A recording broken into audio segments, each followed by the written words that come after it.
oba Kyagulanyi omwagala oba tomwagala saba nnyo kyeyatandika yaba akimaliriza tekigeza nekisimatuka nekiyingirako mu generation endala ekya omuntu bwakuma national ID economical aba cripples without a national ID sola kugulawo account mu bank tosobola kubeera na line eri mu simu ayogera ku Banyarwanda be bama IDs tannyonnyola nti waliwo obuzibu bwe tugenda okutunira olwaleero bwe babatwalamu ebyo ebyumba bye babakuuliramu enjala n'amaaso basangayo baani bafaanana nze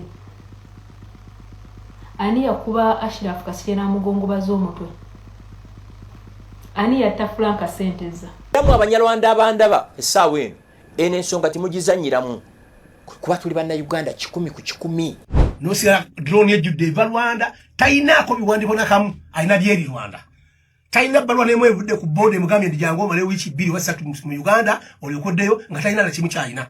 Ladies and gentlemen, oyayogera si Mordecai Murisa. In their search for the same, some Rwandese have now babo balaba Banyarwanda nga basaliikiriza mu nsiko resorted to illegal entry into Uganda after being blocked by their security.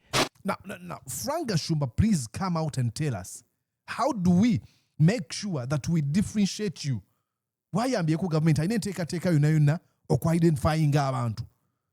If we try to Uganda, how do we fix this? Uya saze muga yingira Uganda. Otegero tanto na inecho nechi mukwata. You're watching Mordecai Marissa Live Political Commentary. Please consider subscribing to help grow Uganda's Voices of Struggle ecosystem. Thank you. I cannot appreciate you enough for using your valuable time to always go on social media, break down things for people. And yes, indeed, okusinzira munda mu ggwanga li United States of America, ogamba otya okansubira nti oli bulungi nze Mordecai Murisa, era nga nkwaniza ku mukutu gu Mordecai Murisa Live.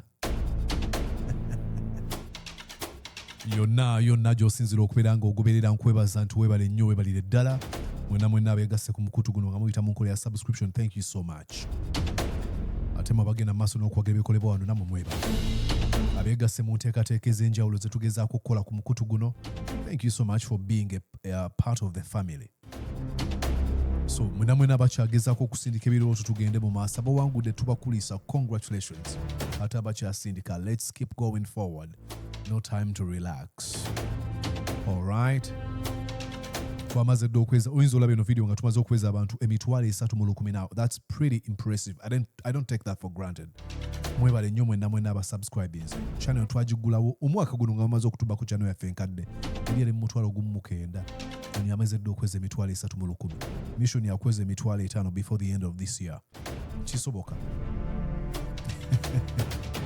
Wagenda okunyamba okubeera nga nkikola. So go on and subscribe. And now, after getting those niceties out of the way, allow me to introduce you to the topic that you are here.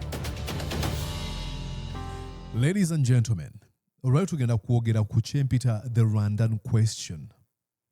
Ekibuuzo ekikwata ku ggwanga Rwanda ne bannansi mu Uganda abalina akakwate ku ggwanga li Rwanda oba abantu abamu nga ddala bava Rwanda nga bayingira Uganda either mbumenyi w'amateeka oba nga bayita mu mateeka. Now, ekintu kyenjagala okumakinga categorically clear nga sinabagenda mu maaso. Nze Mordecai Murisa. Erinnya Murisa nno n'Abanyarwanda balituuma. Waliwo n'abamu balubaluba. Tebalaba abanjerega nga tebakkanya nange. Gwe naawe oli Kanyamulenge. Gwe naawe oli Kanyarwanda ddayo ewammwe. Nali nkyaddeko e Rwanda, absolutely nali nkyaddeko e Rwanda ndowooza omwaka gwali gwa 2018 nakyalako e Rwanda awo. Sizaalibwa Rwanda, sinayo muntu yenna Rwanda, nzaalibwa Bushenyi, ndi Munyankole. Oyinza okuba otiddemu ng'ogamba Oluganda ng'olukuba budinda owaayi. Entumu y'ebitabo togiraba emabega wange. Oluganda ndwagala nga ddwo. Then n'Obwakabaka engeri gye bwanjagalamu. Si Emmengo nenga Abaganda. So, ndi Munyankole. Wabula, ebintu bye ngenda okwogera njagala tuwuliziganye. Oyinza okuba tokkanya nange, oyinza okukkanya nange, njagala tuwuliziganye. Now, waliwo omuwala mukwano gwange, muyite muwala oba mukyala, mukwano gwe bamuyita Mbabazi bya Katonda. Gye buvuddeko yakoze video. ne training ku social media ndoza wenkoledde no video ebadde erabiddwa abantu abasukka mu mitwalo 30 neyogeza abantu bangi nnyo. Video yabadde ayogera ku bantu abalina akakwate ku ggwanga li Rwanda nakyo bateekeddwa okubeera nga bakola nga twolekera akaluka 2026. Ngenda kukuzanyira eyo video ne mu kaseera ke kamu nja kulaga n'ebimu ku bintu ebiri mu kukolebwa e Uganda nga bannansi ba Rwanda okuyingira eggwanga mu benyi bw'amateeka. Now kino bw'obeera munyarwanda ogamba muliisa twakola kya njagala ompulize bulungi, then abalala batandise n'okufuna endagamuntu. At the center omuntu agezaako okweportrayinga nga alwanirira abanyarwanda is a clown figure, is really not good at this. Is just I don't want even to call him a politician. He's just a cloud chaser. No principle, no values, no nothing. Bamwita Frank Gashumba. And don't take my word for it. So kuzanyira ebigambo bye nga bwazze yeekontana leero ku makya akeera ku makya n'agamba. Anyways, tuve ku Frank Gashumba tunamutulira oluvannyuma. Tugende sooke tulabe video ya bya Katonda. Then we tunaava eyo tutandikire nkuwe ebirala by'ogenda okulaba weewuunye. Here we go. Video yeeno. Eddoboozi liri wansi tulwana okuwuliriza. Babekakaawo nagenda nenkola video anjogera ku baganda bange ku bannange. Eddoboozi liri wansi lwana nnyo okulaba ng'omuwulira bulungi. Benjagala ennyo kuba nava mu bbo. Akulaga ntalina bukyayi kuba agenda okwogerako otyo. Komenti zammwe naziraba. Manyi muvuma. Mulatuka nazikangizaazo. Akyogedde abagambye nti muvuma bannange. Kitu baali bagamba nti abaana ba NUP bavuma naye abaana bavuma. Nze mbalaba ku social media nga banvuma ne ngamba alo. Naye kyenjagala okubagamba kiri kimu. Oba Kyagulanyi omwagala. Oba tomwagala. Saba nnyo kyeyatandika yaba akimaliriza. Tekigeza ne kisimatuka ne kiyingirako mu generation endala. Kino kyenkugamba nkirinako obukakafu. Obeera n'omuntu nga mukwano gwo nga okyokkiririzaamu kyakkiririzaamu ng'akimanyi bulungi. Naye nga bwemwekiika ensonda akutemako omutwe ng'ate mutuufu. Bwe babatwalamu ebyo ebyumba bye babakuuliramu enjala n'amaaso basangayo baani bafaanana nze. Ani yakuba Ashraf Kasirye n'amugongobaza omutwe? Ani yatta Frank Senteza? Ani yakuba Kyagulanyi okugulu n'akumenya? Baani abakola ebikolobero ku bantu manya g'abaani? Baani be basinze okukozesa? Ng'omuntu akwagala lwakuba Kyagulanyi. Kyovola nkugamba nti saba nnyo kyeyatandika akimalirize. Bwe kimusimatuka ne kiyingira mu mulembe omulala oba ne kiyingiramu omuntu omulala nga ye bwe mwagala okumutta ne mumutta. Now, let me pause here to try to break down what she's trying to say. That whatever video eyo, what should come into ekiteekeddwa okujja mu birowoozo byo kyeki kyayitamu. She's talking out of pain. Alaba nga abantu abakabira ye oba abeefaananyiza abakabira ye oba abali mu line gy'avaamu be bateekeddwa ku front line okubeera nga bazza ebikolobero. Omanyi waliwo distorted misconception naddala mu bantu baffe abava mu ggwanga lyenvaamu abalina unquestionable allegiance eri Museveni nti bamuwagira nga tebeebuuzizza nti oli kasitaba nga azaalibwa Bushenye waffe oba Kiruhura oba Ntungamu awagira Museveni. Kubanga Museveni bamugamba either Munyankole, saagala eno debate ebeere ya Munyankole oba Munyarwanda. Katugambe bamugamba Museveni Munyankole ye n'amuwagira. Mukwano olina ensobi gy'okola. Okuwagira Museveni kubanga waggwanga lwe tekikyusa bulamu bwo bw'owangaaliramu. Nze nga bwe mbagamba I'm not a planned kid. Nasaalibwa mu nnaku ne ngikuliramu. Tewali linnya lyange oba ggwanga lyange we lyannyambira. Zero. Era sisuubira nti liteekeddwa okubeera nga linnyamba. Kubanga ndi munna Uganda. Tuteekeddwa okubeera nga tuyambibwa kyenkanyi. Kati byayogera ebyo bya bulumi agamba nti bwe mugenda mu biyumba egyo gye batulugunyiza abantu, baani abawa ebiragiro, baani abaduumira, bwagamba nti saba nnyo Kyagulanyi amalirize ageza kugamba nti Kyagulanyi aleeta abantu awamu nti singa avaawo oba enteekateeka eziza zimukolebwako abamu ku ffe nga tuwoza zaali zigendedde okusaanyawo obulamu bwe zituukirira ekigenda okubeerawo kigenda kubeera kya bulabe nnyo. Abantu bagenda kuwoolera ggwanga.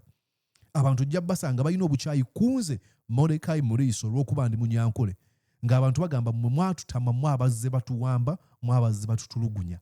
Kino kiteekeddwa okubeera nga kizuukusa abantu Abanyarwanda, Abanyankole, Abakiga, Abatooro, Abanyakitala bonna bayita Abanyakitala nti bwe bakulaba nga gwe bya Mukama tebategeera oba oli Munyankole oba oli Mukiga. Naye Museveni obutaagala bantu n'okwagala obusosoze tamanyi kino kya bulabe kyali mu kkola. Gwe tunuulira obukulembeze oyinza ogamba Mulisa twale bigambo byo. Tunuulira akakiiko ke bayita aka Special Force Command ery'eggye erikuma omukulembeze gw'eggwanga lyakabeera n'omuntu omu ava mu kabira endala. Abasigadde bonna bava ku luuyi lumu. Genda mu bitongole ebinene otunuulire amannya gaabo. Genda mu bakulira okulonda mu zi district ez'enjawulo olaba amannya gaabwe. Bino ebintu tuteekeddwa okubyogerako biri uncomfortable. Naye bwe tutakola kye bayita ndowooza yali mutendesi bamuyita ani omutendesi baamugoba ku mulimu yali atendeka ttiimu ya Manchester United. Baamubuuzaako nti Manchester United eteekeddwa kukola ki okulaba nga yebbulula eddemu ku past glory gye yalina. Yabagamba nti Manchester United needs an open heart surgery. Nti yeetaaga okugirongoosa omutima nga bagubikudde bati si kubeerawo n'omira kaweke n'ogamba obulumi kati bukendedde balina okubikola bagamba wa wali ekizibu. Tesobola kwekweka tugamba ezemboozi tukina kuzo za bususuzi toyogera ku mawanga nedda okuzoogerako emboozi eziri uncomfortable wetusangira wano wetutakkaanya kino kye kitugatta buno bwe buzibu n'ebintu twebigwa mu kkowa eryo. So ayogeza bulumi tweyongereyo. Nange nyinza obutalokoka nkimanyi kuba nze nzikiriza nti yekka yasobola okutaasa yalina eddoboozi bwagamba nti yekka yasobola okutaasa oteekeddwa otega ekintu kimu ye muwagizi wa Bobi Wine. I don't believe that Bobi Wine is the only one. He is one of the most important ones who can, because Bobi Wine as a Muganda tumulabyeko obulamu bwa Bobi Wine bukolebwa kye bayita diversity. Nti ayina producer we Muganda oli gwe bayita Pademan, simanyi wa Muganda Pademan kalowe Muganda, omulala bamuyita Dan Magic kole namulabya ayogera olulimi wakemungamuganda nsaga eyo Java. Then I know mulala gwayimba naye gwe bayita Ali Bukeni Munubi. Then mukyala we Itungo Munyankole pera bagamba ina akakwate ku Rwanda nti yenna okwetwa then bakolagana waiswa mufumbiro obala bonna bazedriga engeri gyasembezaamu abantu baneeno nga tebeetaaga na kukyusa bagezeeko manyi Museveni alina abasajja abamu kubo waliwo oyo gaya akola ne muhoozi bamuyita Kabanda Daudi Kabanda bw'abeera ku oh boy Daudi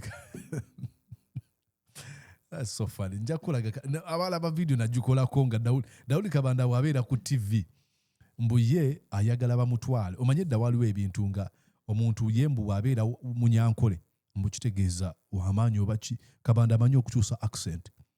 Now what we are telling you si bw'ayogera mbu naye ayagala bampasivinge mbu ayogeranga muhoozi Kino Lugabo ba Museveni. Like how stupid must you be? Oyo no mubaka wa parliament naye bw'abeera ku NBS tell me no what you are saying kyokka amanyi okwogera neyerabira accent nadda mu y'Oluganda ddala etaliimu ebyakweyogeza. Mbeerawo nga nsigale ngamba what is he doing, clowning over what? Bamumanye naye nti n'abantu abamu ku bali Museveni baagala kwogera Lunyankole. Manye dda bwe nali nkula wabuuzanga omwana n'omugamba nti oli wa kabira ki? Twali tukula olw'okuba waliwo kino ekintu nga bagamba Abanyankole bali mu kintu stupid idea tebali mu kintu kyonna naye abanyankole bali mu kintu kati bagamba oli wakabira kino oli agamba ndi Muganda naye maama wange Munyarwanda ate taata bamuzaala ng'anoonya engeri gy'afuuka Omunyankole by association waakiri bambi yali perception olaba n'abantu okutuusa olwaleero abamu balina endowooza topic nene nnyo abamu balina endowooza egamba nti abakazi oba abava nalaba ne Kashumba ng'abyogera oba Rwanda oba Mwankole mbu balungi. How stupid must sibitegera ebintu babijjawa.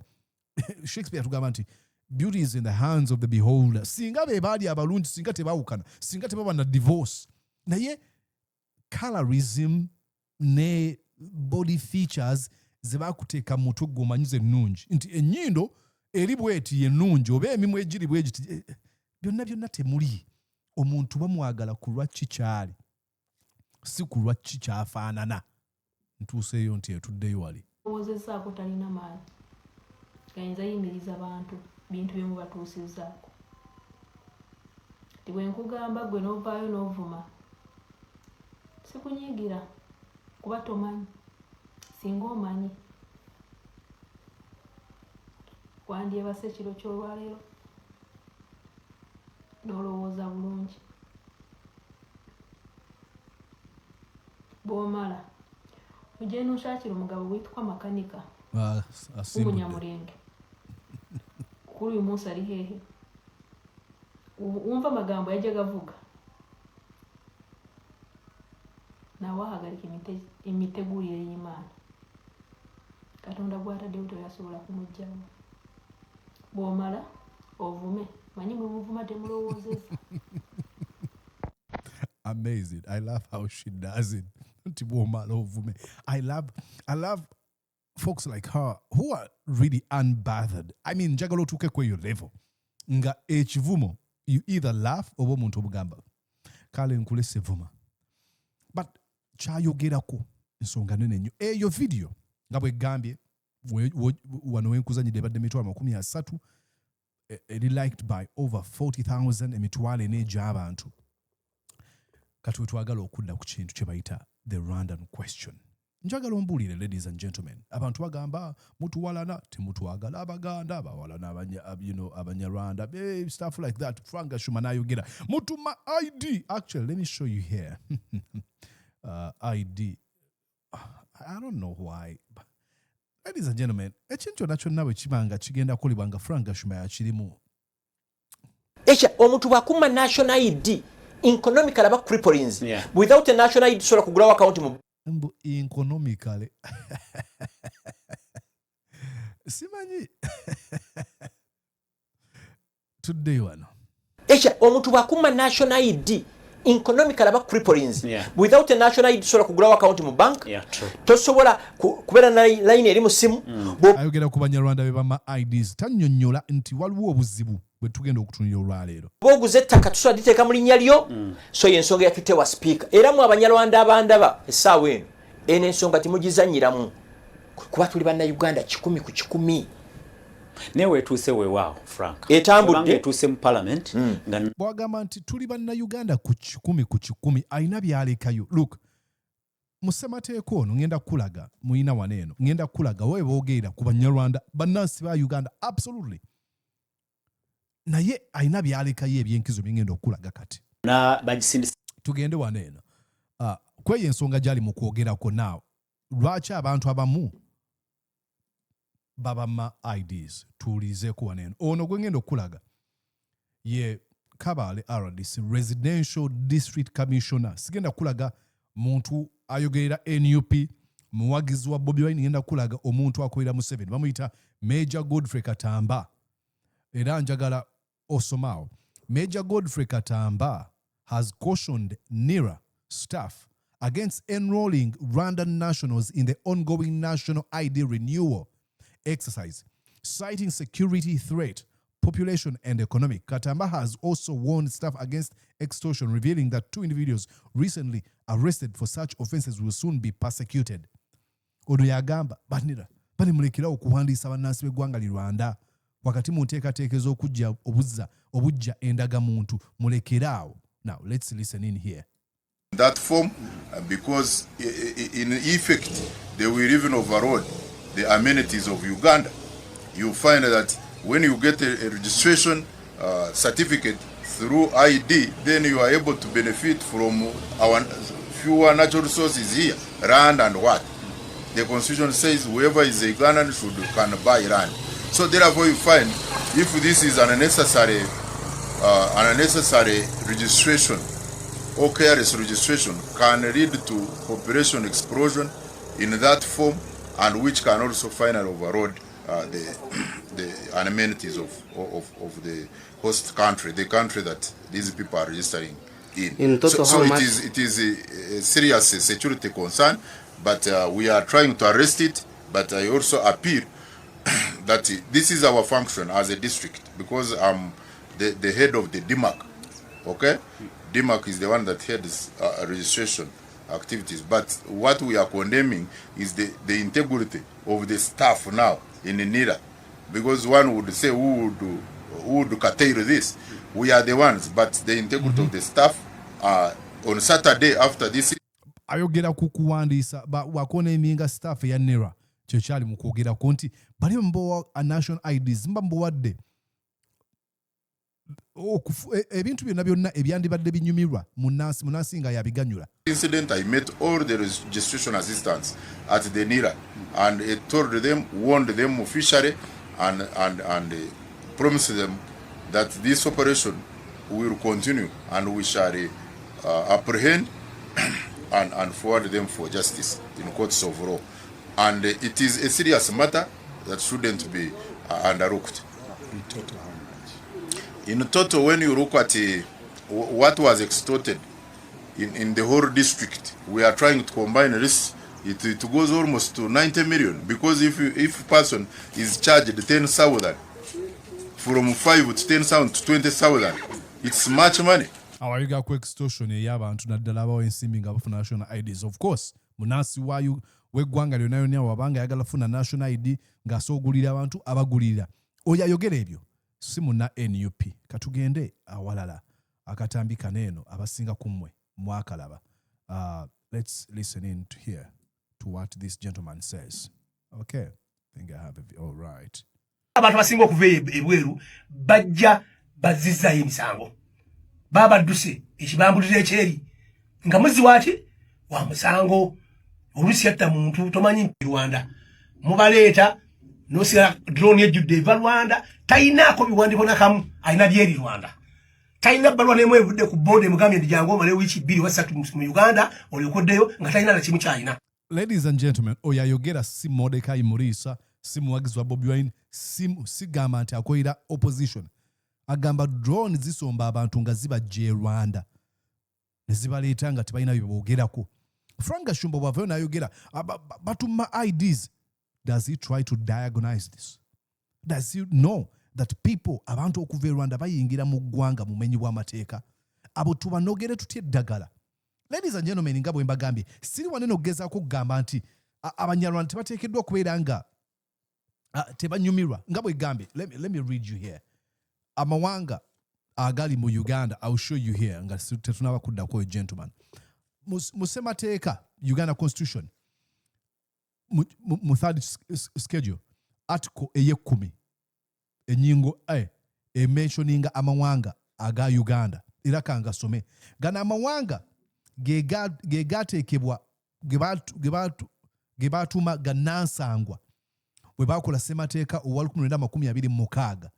Abantu abali mu Uganda mu biseera ebyo 1926 abaalimu be baliwa Acholi, Aliba, Alu, Aringa, Bamba, Babukusu, Babwisi, Bafumbira, Baganda, Bagisu, Bagungu, Bagwe, Bagwere, Bahehe, Bahororo, Bakenyi, Bachiga, Bakonzo, Banyabindi, Banyabutumbi, Banyankore, Banyara, Banyaruguru, Banyarwanda. Namba 2 munnya. Babateeka mu kyapa ne ngakotade ne semateeka wa Uganda wa 1926. So by recognized also okwongera n'osoma abalala Abanyole, Abanyoro, Abaruri, Barundi, Basamya, Basoga, Basongora, Batagwenda, Batoro, Batuku, Batwa, Chope, Dodothi, Ethur, Gimara, Ik Teuso, Iteso, Jai, Jonam, Japadola, Kakwa, Karimajong, Kebu oba Okebu, Kuku, Kumam, Langi, Lendu, Rugbar, Madi, Meneng, Muvuba, Napore, Injikutio, Nubi, Nyangia, Pokot, Reli, Sabini, Shana, so oba Tepefi, Gakuta Devonoma, Agamawanga Geba Uteka, Mubutongole, Musemateka wa Uganda, Bidi, Lukumenda Bidi Mukaga. So, Abanyarwanda abawangalidde mu Uganda, babadde bajja tebasosolwa. Frank Gashumba waba ayogera nga bwe nagambye tateekeddwa okubeera mu eno mboozi. Era ngenda kunywa ensonga lwaki nga maliriza. Frank Gashumba waba ayogera tayogera n'agamba nti Abanyarwanda abo basosolebwako ddi. Tetulina lusome tugamba nti bazze basosolebwa. Essaawa zino influx yaabwe eyingira mu Uganda ku nnamba etamanyiddwa esusse. How do we address that? Now, this is a very tight rope. It's a thin line. Sigamba nti changu. Ne Frank Gashumba bano bebama IDs nga tonnaba kutubuulira. I've not seen Frank Gashumba nga ayimira platform yonna ng'avumirira. Tuvumirira bannansi ba Rwanda abayingira eggwanga mu bumenyi bw'amateeka. Era tusaba bateekebwaho akakiiko akanoonyereza. Bane musigale ewammwe kubanga mutuvumisa. Kubanga bannajja mu Uganda bagenda kuba boogera olulimi. Frank Gashumba lwayogera. Tugenda kubaawula tutya. Kati akakiiko akavanyiza kugaba endagamuntu kateekeddwa okubeera nga keegendereza nnyo nga kayina emisoso gye kayitamu okubeera nga kawaggwe national IDs. Now, of course, bino byonna mbimanyi. Biva kuba nti tuyina database mu Uganda ebintu bingi ebyafa. Kuba okutuusa mu 2025 nga database teriiwo. Olaba mu Uganda oyinza okuba oyagala national ID. Ne bakutuma ebbaluwa y'oku kyalo. Simanyi ate mala oleete passport. Ate bw'oveeyo oleete ID y'oku university. N'ogamba kiki kino? Wano mu America, and I'm sorry I'm comparing to the USA. Gye mpangalira sina wala wengenda kwogera. Social security, age, chimala. One, wonna woogenda. Ogirina yo wekka. Again, bitwalidde America ebbanga okuzimba so saagala geraageranya n'ekikulaga obufu bwaffe. So Frank Gashumba, bano ba indigenous communities ezawandiikibwa mu ssemateeka wa Uganda ng'ennaku z'omwezi lumu omwezi ogwokubiri omwaka 1926. Abanyarwanda bazze tebasosolwa. Bannansangwa be tumanyi tubaagadde, batwagadde, tuwansiganyiza omukwano, enkolagana na buli kimu tukoze nabo mu buli kimu.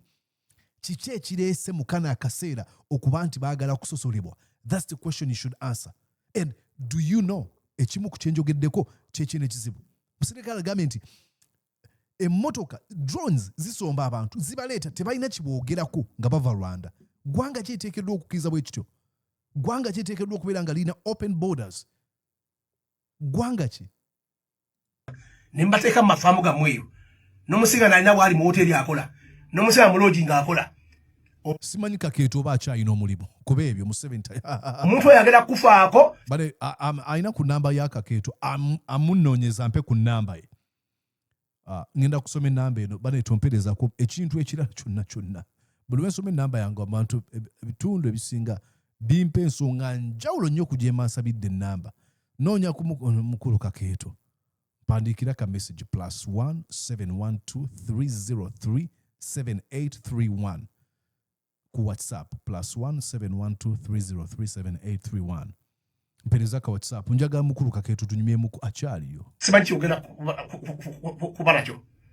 Mujjukira abantu basinga okuva ebweru bajja bazizzayo emisango. Baba badduse.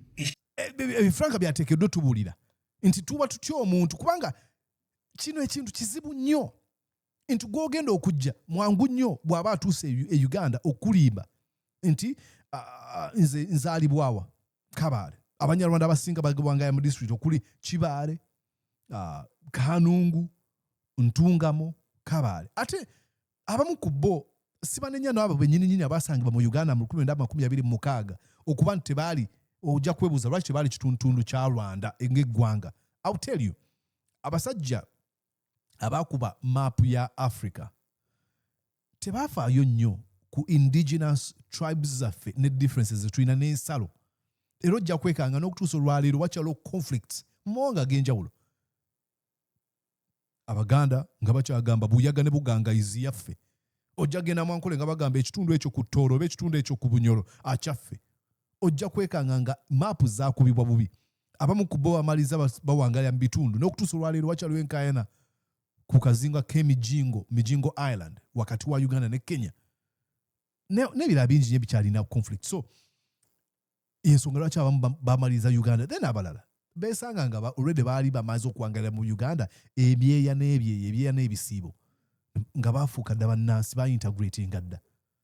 Kibambulira ekyeri nga muzi waaki wa musango oluusi yatta muntu tomanyi mpisa ze ogenda musso owantu abeere nga akolawo era kalidde nga kalondoola ate omuntu bw'anaaba mutaba ati nadduka kajja kujjuutuka Sebulandi Road gw'abadde amukozesa kajja kujjuutuka.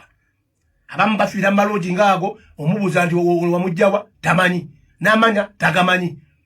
So simanyi kino kye kubeera faamu zeeyo era kyekimu abantu bafiira mu mafaamu mugamba yagudde mu ddamu basanze yafudde ne weebuzaabuza nti kamusule mu ddamu bagee yagudde mu ddamu. Yes ne baba yagudde mu ddamu nga badde akolawo wamugjawa yaani ye mu kujja mu Uganda yajja n'ebiwandiiko ebimukkiriza okubeera mu Uganda. Bwazenga mugenyi wa wiki 2 no problem wali ku boda baba wezo wali obakkiriza wiki 2 mwezi gumu nga alina okuddayo negwe mbasamu ne bafuuka ne babatuuze ne batukola ebintu ebikyamu mu ggwanga lyaffe lino. Brilliant man okuba nti anogera ekizibu waatu n'akigamba ebintu byayogerako actually byagamba nti engeri gye bayingira mu Uganda. I'll show you here. Mbadde nyina video gye njagala tebanga embuzeeko. Nyina video gye mba njagala okulaga. I hope I get it. Let me show. Yes. You know what eno. Ya 2019 naye kanso okusomere description eri kweno story. Yali ya NBS egamba etya. Rwandese nationals have started crossing over to Uganda despite a Rwandan government ban stopping them from traveling to Uganda. At the border in Katuna, Rwandans who were denied entry be seen desperately crossing through bushes and water streams. Intabo, abamibwa banansi ba Rwanda, abamibwa omukisa okuyingira Uganda, balabibwa nga basala mu nsiko eyo ne mu migga okuyingira Uganda. Now, tubategeera tutya baneeno omuntu waba talina abantu baneeno kye basooka okukola bw'abanga azze mu Uganda ng'ayagala kwesibamu. Of course, ategedde nti mu Uganda mulimu community y'Abanyarwanda bannansi ba Uganda. Naye kati sitategeera nti ayogera olulimi lwe lumu. Ekyasooka okukola kwe kwokya ID oba okusaanyawo passport. Kati bw'omukwata ng'atandika ndavuga Ekinyarwanda. N'omugamba okay, okivuga okitwala wa? Okivuga okitwala wa Kinyarwanda. Insaga. But look at this story. Even Kenya, even where? Here. We are ready. It's not that we want to be here for the rest of our lives. We can work even Gulu, even Kenya, even where. But the idea is you don't just wake up and as if you're in your family, your house. No, we gari baratanga umunyarwanda atija mu Uganda. Kanyo naza Rwanda banyikirise. Taka kojo karimu. Baga we gari. Bamuga tategera okugenda Rwanda ne bwadda mu Rwanda. Bamukkiriza sakitegeera atamanyi twalo amateeka ag'enjawulo mu mawanga ag'enjawulo. Rwandese nationals depend on Uganda for many things including education, food and other commodities. In their search for the same, some Rwandese have now babo balaba Banyarwanda nga basaliikiriza mu nsiko resorted to illegal entry into Uganda after being blocked by their security. Now, Frank Gashumba, please come out and tell us, how do we make sure that we differentiate you? Why yambyeko government ayina enteekateeka yonna okw-identifying abantu? If bwe tulaba baneno bawo bayita mu nsiko bayingira Uganda, how do we fix this? Uyo asaze mugga yingira Uganda. Otegeera otya nti ono ayina ekyo n'ekimukwata?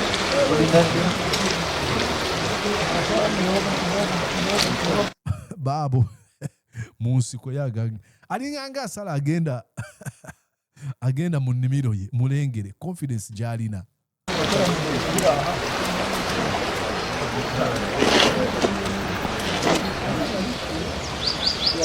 So those they are passing through Panya roads, Panya roads.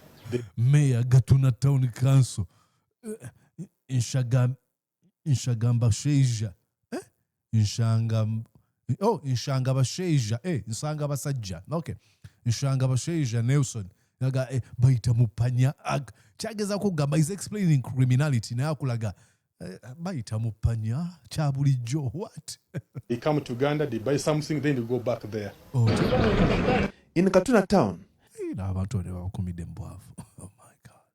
the obvious migration in dozens of families is also witnessed, majorly dominated by women and children with luggage. To some that we spoke to, they have crossed to avoid the uncertainty, search for food and a better livelihood.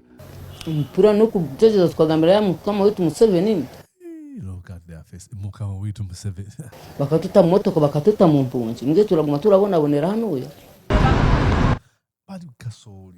With hundreds of lorries carrying food and merchandise stranded at different border points, the desperate search can be seen in plain sight. The latest from Kigali and unconfirmed reports that the government of Rwanda has also closed down the airport for Rwandese, thus not allowing them to fly out of the country.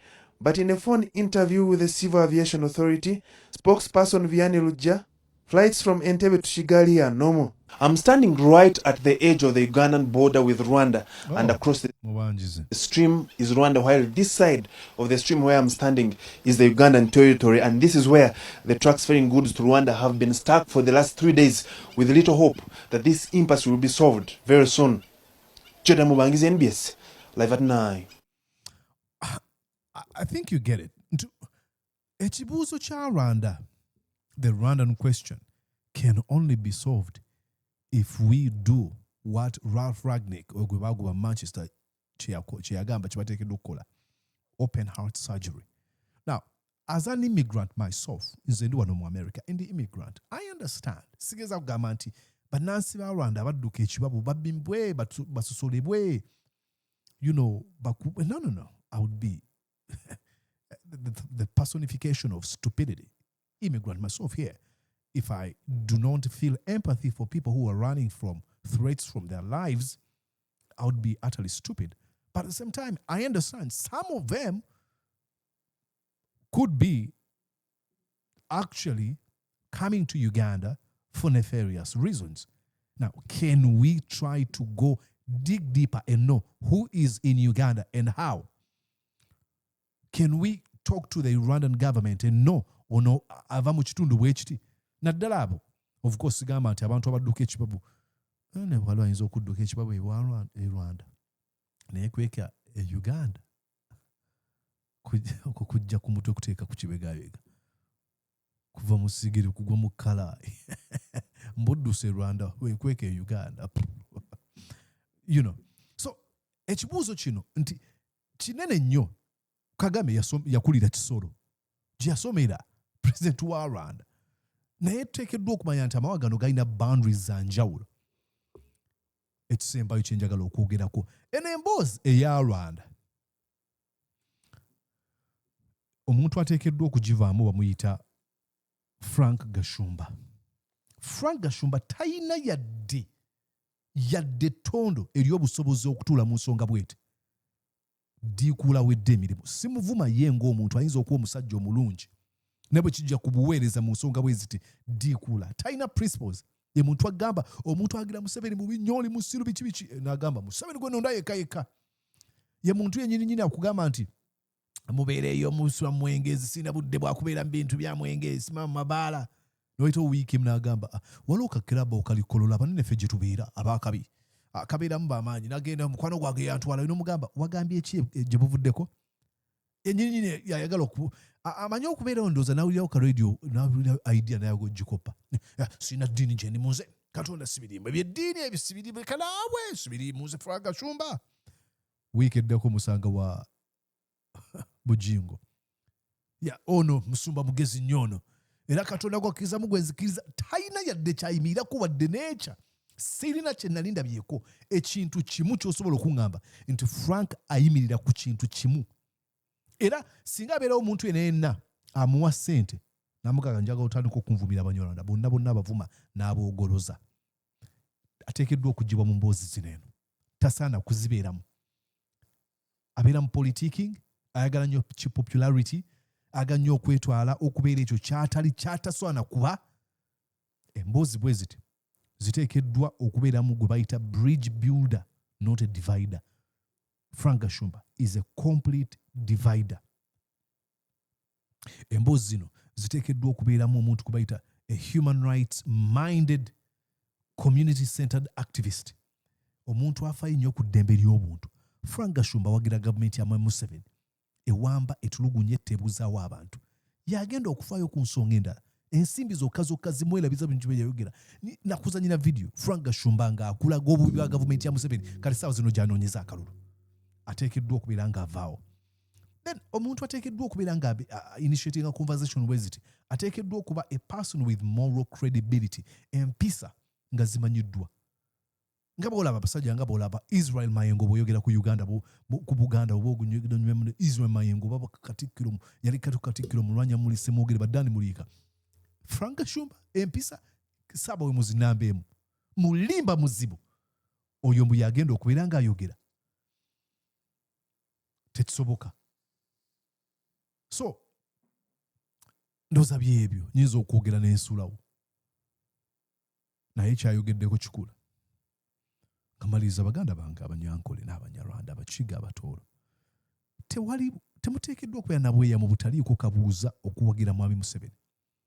Musajja oyo mufere muyaayi tayagalanga ku ggwanga lye bayita Uganda. Kyasinga okufaako kwe kwenyereza mu buyinza. Abantu gye baliwe bati abatamiira obuyinza nga ye okufuga abalala kitundutundu ku ye nga tamanyi kubeerawo nga talina muntu gw'afuga. Mubamanyi ogwa ku muntu omusajja akuba mukyala we amuvuma amubonyaabonya naye omukyala wagezaako ate okwawukana naye ate anyiiga. N'ogamba bw'oba omukuba nga tali ekyo ky'oyagala lwaki tomuleka n'agenda?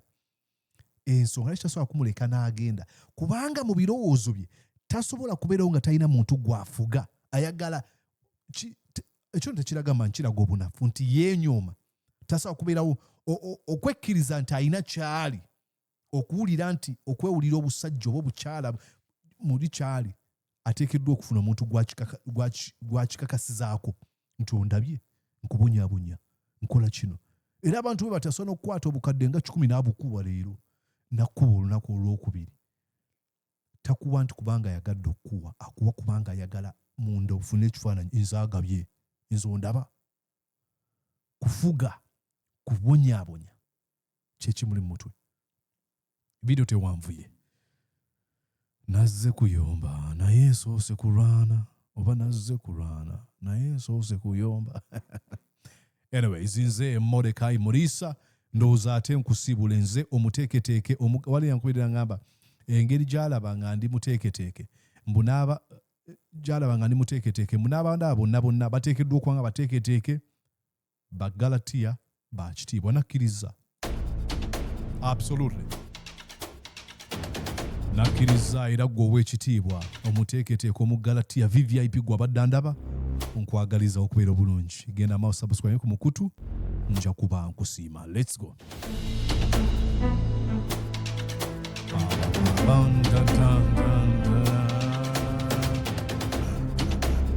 Bye bye.